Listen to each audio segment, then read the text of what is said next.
లేకుండా చేసుకుంటుంటే వేరే వాళ్ళు బాధపడుతుంటారు, మనకు ఆపోజిట్ వాళ్ళు. అది తీసుకోవచ్చు కదా ప్రాంప్టింగ్ అని. వాళ్ళకి ఏంటంటే టేకులు ఏమైనా 1-2 టేకులు ఎక్కువ తీసుకుంటే వాళ్ళకి ప్రాబ్లం అవుతుంది అని చెప్పి తీసుకోవచ్చు కదా. అలా ఫేసులు చూస్తుంటే కొంచెం నైట్ అయ్యేటప్పుడు లేట్ అయినప్పుడు మనం ఓన్గా చెప్తా అంటే ఒక రకంగా ఫేసులు పెడుతుంటారు, ఇక్కడ దొబ్బుతున్నాడు అన్నట్టు ఉంటుంది వాళ్ళ ఎక్స్ప్రెషన్. ఇప్పుడు ప్రాంప్టింగ్ తీసుకుంటున్నారా? ప్రాంప్టింగ్ ఎక్కువ అంటే చెప్పాను కదా సిచ్యువేషన్ని బట్టి అవసరం అయితేనే. ఎప్పుడు మనకు తెలుసుగా మన సీరియల్ ఎట్లుంటుందో, లైట్ పోతుందా అన్న, అన్న లైట్ పోతుందన్నా ప్లీజ్ అన్న, లైట్ పోతుందన్నా అన్న, లైట్ పోతుందన్నా ఇస్తారు స్క్రిప్ట్ చదివే టైం. అన్న అన్న ఆడు చూసుకుంటాడు అన్న ప్రాంప్టర్, ఫస్ట్ వచ్చేసి ప్రాంప్టర్ని కడతా, అరే ఎరా రెడీ అను ప్రిపేర్ కదా అని ప్రాంప్టర్ని అడుగుతారు, యాక్టర్స్ని అడుగుతారు, ప్రాంప్టర్ని అడుగుతున్నారు. వాడు అన్న అంటే మనకన్నా ఇంపార్టెంట్ ప్రాంప్టర్ అయిపోయాడు. చాలా వాళ్ళేమో మళ్ళీ 9 దాటింది అన్న, 9 అన్న షాపులు కట్టేస్తారన్నా ఇవన్నీ ఉంటాయి కదా మనకి. అంటే ప్రాంప్టరు ఇప్పుడు మోర్ ఇంపార్టెంట్ అయిపోయింది. సో వాడు కరెక్ట్ ప్రాంప్టింగ్ ఇస్తే అంతే కదా, వాళ్ళకు అవుట్పుట్ వస్తుంది. ఇక వాడు ఒక కింగ్ లాగా ప్రాంప్టర్, వాడికి పేమెంట్ ఎక్కువ ఉంటుంది. సో అందులోని ఇప్పుడు ఆర్టిస్టులు కొంతమంది ఎక్కువ బయట నుంచి వస్తున్నారు కదా, సో వాళ్ళకి పక్కా ప్రాంప్టింగ్ కావాలి. ఇంకా వాళ్ళకి అలవాటు అయిపోయారు ప్రాంప్టర్స్. ఇప్పుడు ఈ పర్టికులర్ ప్రాంప్టర్ ఈ ఆర్టిస్ట్కి అలవాటు బయట నుంచి వచ్చిన తర్వాత అప్పుడప్పుడు ఏమవుతుంది, వాళ్ళ రెగ్యులర్ ప్రాంప్టర్ రాకపోతే వాళ్ళకి టెన్షన్ చూడాలి, ఈరోజు ఎవడొచ్చిండో అని చెప్పి వాళ్ళు ఫస్ట్ సెట్ మీదకి వచ్చి ప్రాంప్టర్ ఎత్తుకుంటారు, ఎవడొచ్చిండో అని చెప్పి. ఈరోజు కూడా వేసుకోకుండా ఈరోజు ప్రాంప్టర్ రాలేదా, అబ్బా దొరికేది. సో ఇట్స్ ఆల్ ఫన్ అనమాట, కొన్నిసార్లు బాగుంటుంది. సో మీకు ఆ ఇబ్బంది ఇప్పుడు అయితే లేదు? లేదా ఇబ్బంది అయితే. ఓకే. అండ్ సినిమాలో మీకు రావాల్సిన క్యారెక్టర్ ఏదో ఒకటి ఉదయ్ కిరణ్ గారికి వెళ్ళిందని. నాకు రావాల్సిన క్యారెక్టర్ ఉదయ్ కిరణ్కి ఏం వెళ్ళలేదు. యాక్చువల్గా అక్కడ ఏంటి అని అంటే, నేను చెప్పాను కదా ఇందాక నాకు మోడలింగ్ ఫస్ట్ కాంపిటీషన్స్ అవుతున్నాయి అని చెప్పి. సో అలాంటి ఒక కాంపిటీషన్లో ఉదయ్ కిరణ్ నాకు పరిచయం అయ్యాడు. సో దట్ అది బిఫోర్ చిత్రం అసలు అప్పటికి ఉదయ్ కిరణ్ ఎవరికి కూడా తెలియదు. సో తను ఇమ్రాన్ ఖాన్ అని కొరియోగ్రాఫర్ ఉన్నాడు, ఇమ్రాన్ ఖాన్ దగ్గర ట్రైన్ అయ్యాడు కొద్ది రోజులు. సో తను ఆ కాంపిటీషన్కి వచ్చాడు. ఇది హరిహర కళాభవన్లో నేను చెప్పాను కదా నా ఫస్ట్ కాంపిటీషన్ అని చెప్పి. ఉదయ్ కిరణ్ కూడా అక్కడికి వచ్చాడు. సో అక్కడ పరిచయం ఉదయ్ కిరణ్ నాకు. సో ఏంటంటే ఫస్ట్ రౌండ్లో ఇద్దరము అవుట్ అయినాం. ఉదయ్ కిరణ్ అవుట్ అయ్యాడు, నేను అవుట్ అయినా. యాక్చువల్గా నేను అవుట్ అవ్వడానికి ఏంటంటే, నేను ట్రెడిషనల్ డ్రెస్ వేసుకొని చివింగమ్ నడిచేటప్పుడు చివింగమ్ ఉండే నా దగ్గర, చివింగమ్ ఉండే. సో దట్స్ రాంగ్ అంట, ట్రెడిషనల్ డ్రెస్ ఉన్నప్పుడు చివింగమ్ ఉండొద్దు. బిగినింగ్ డేస్ నాకు తెలియదు. మనోడు ఉదయ్ కిరణ్ ఏంటంటే ఒక బొట్టు పెట్టుకున్నాడు ట్రెడిషనల్గా, ఆ స్వెట్కు ఆ బొట్టు అంతా డిస్టర్బ్ అయిపోయి ఇది అయిపోయింది. సో దట్ రీజన్ మేము ఇద్దరం మా బాధలు చెప్పుకుంటున్నాం. ఇట్లా ఇద్దరం పోయినాము, బ్యాక్ స్టేజ్లో మేము ఇద్దరం బాధలు చెప్పుకుంటున్నాం, రీజన్స్. ఇంకా కాంపిటీషన్ ఓడిపోయినాక మనం ఎప్పుడు కూడా మనల్ని ఏమంటారు జస్టిఫై చేసుకుంటాం కదా, మన తప్పు కాదు వాడిదే తప్పు అన్నట్టుగా ఒకరిదొకరు జస్టిఫై చేసుకుంటాం. అంటే ఇట్లా ఫస్ట్ షో అయినా కూడా ఎవరైతే జడ్జి వచ్చిర్రో వాళ్ళదే రాంగ్, మనలాంటి వాళ్ళను ఫస్ట్ రౌండ్ల నుంచి తీయడం కరెక్ట్ కాదు, మనకన్నా తోపులా అక్కడ ఉన్నోళ్ళు అది ఇది అని ఇలాంటి డిస్కషన్స్ అవుతుంటాయి కదా. ఆ డిస్కషన్స్లో ఉన్నప్పుడు దానికి ముందు ఏంటంటే మిస్టీరియస్ గర్ల్ అనే ఒక మూవీ అవుతుండే. సో ఆ మూవీలో సెకండ్ హీరోని రిప్లేస్ చేస్తున్నారు వాళ్ళు, మిస్టీరియస్ గర్ల్ ఒక సెకండ్ హీరోని రిప్లేస్ చేస్తున్నారు.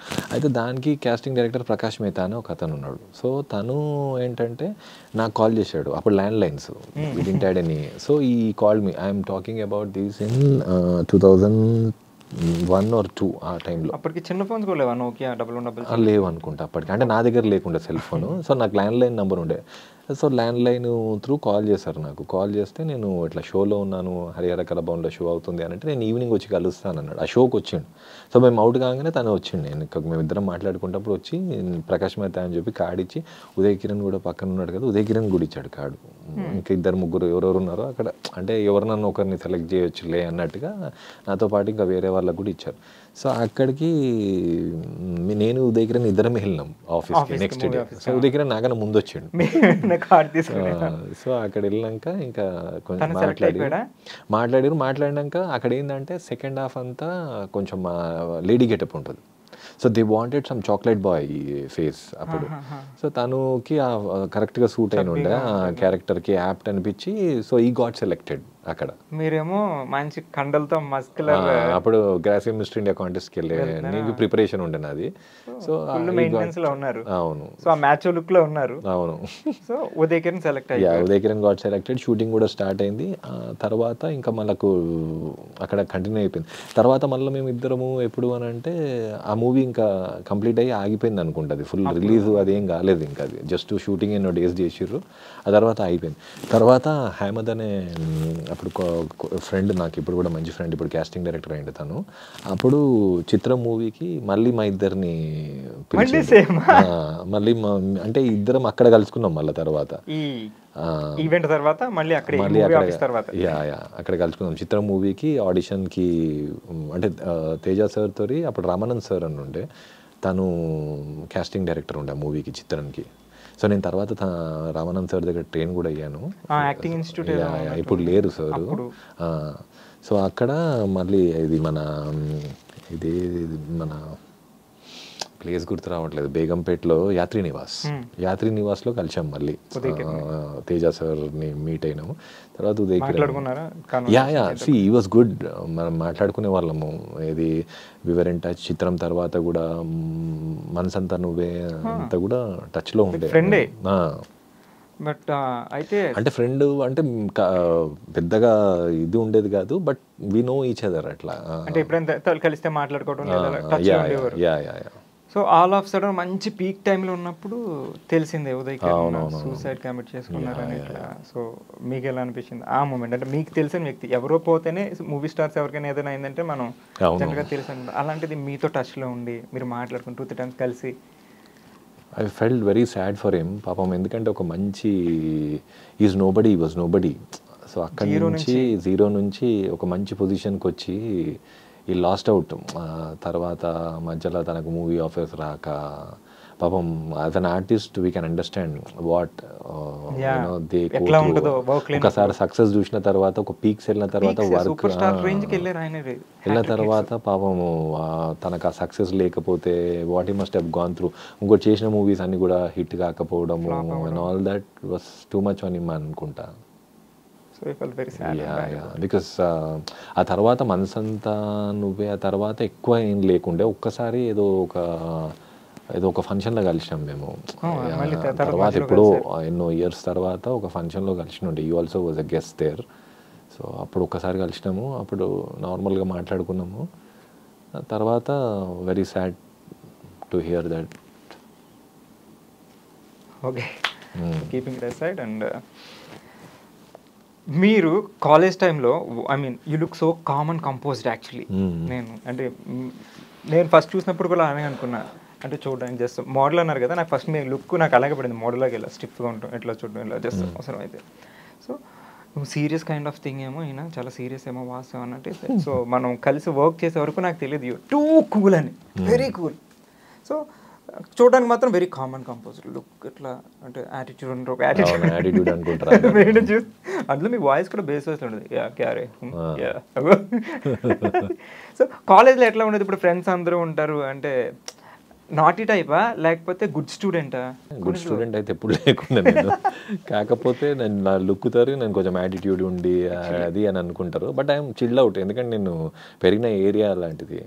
నేను ఉండేది అల్వాల్ కాబట్టి ఇంకా అల్వాల్ అంతా చిల్ అవుటే ఉంటారు. సో ఎప్పటి నుంచి వర్కౌట్ చేస్తున్నారు మీరు? కాలేజ్ డేస్ నుంచేనా? కాలేజ్ డేస్ నుంచి. కాలేజ్ ఎంబీఏలో ఉన్నప్పుడు ఎంబీఏ నాకు మోడలింగ్ స్టార్ట్ అయినప్పటి నుంచి కొంచెం ఎక్కువ సీరియస్ అయ్యాను నేను.